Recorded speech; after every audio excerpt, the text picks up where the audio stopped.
இங்கே புடுவிடு கடை பாருங்க, ஒருத்தர் கடை காலியாகுது. நான் போகும்போது ஒரு பொண்ணு பார்த்தேன், புடுவிடு இப்போ வைக்கிற பொண்ணு செம்ம அழகாக இருந்துச்சு. அப்போயே கூட்டம் வந்துச்சு. நான் லைனாக பார்த்தேன், எல்லா புடுவிடு கடையும் காலியாகுது. இந்த ஒரு கடை மட்டும் பாருங்க.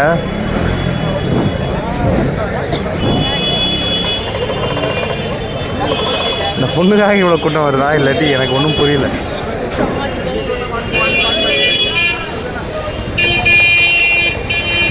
எவனுமே வாங்கல, சும்மா சாப்பிட்டு தான் பார்க்குறேன்.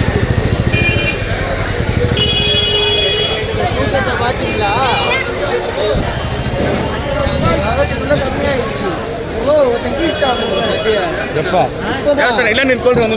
அவனுக்கு எவனும் வாங்க மாட்டானடா, சும்மா ஆட்டி பார்த்துட்டு அந்த பொண்ணு சைட் டெஸ்ட் கிளம்பி வரும் போது. அவனுக்கு குழந்தை வயசுல அந்த பொண்ணுக்கு. கண்டிப்பா நான் அந்த காசு கங்கையில் குளிக்கும் போது ஒருத்தன் பண்ண அந்த மாதிரி தான் இவனெல்லாம். 4 மணிக்கு நின்று 10 மணிக்கு சாமி பார்த்தோமா, அதுவும் அது கோயில் மாதிரி எனக்கு ஃபீல் இல்லை. இப்போ பாரு, இப்போ போய் டக்குன்னு பார்க்குறாங்களா, புடவை ஏமாத்துறாங்கடா. லாங்குவேஜ் தெரியாதனால எல்லாரையும் 1500 ரூபாய்க்கு பட்டான். ஏய் காஞ்சிபுரம் தாண்டா நான்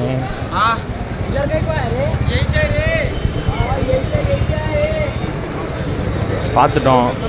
காசி விஸ்வநாதர் இப்போலாம் என்ன பண்ணுறாங்கன்னா, என்னங்க நான் தனியாக ஒரு வீடியோவில் சொல்கிறேன், இந்த வீடியோவில் வேணாம். இந்த நந்தி தான் சென்டர் பாயிண்ட். இந்த நந்தியிலேருந்து தான் எல்லா டைரெக்ஷனும்.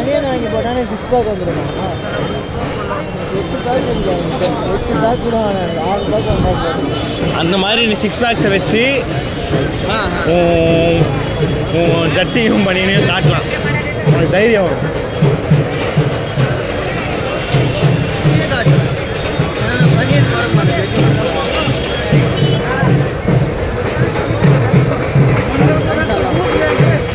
ஆடுறா தெம்பிலடா, ஆனால் ஆடுவேன்டா.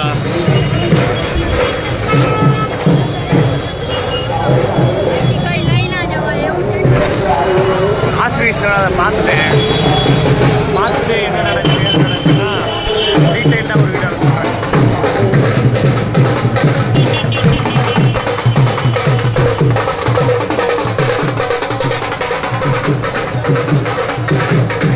தேடி எடுத்துட்டு போகிறாங்க போல.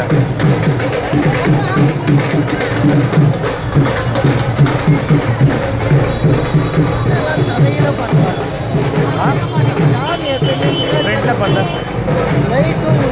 ஆமாம், பின்னாடி பார்த்தேன்.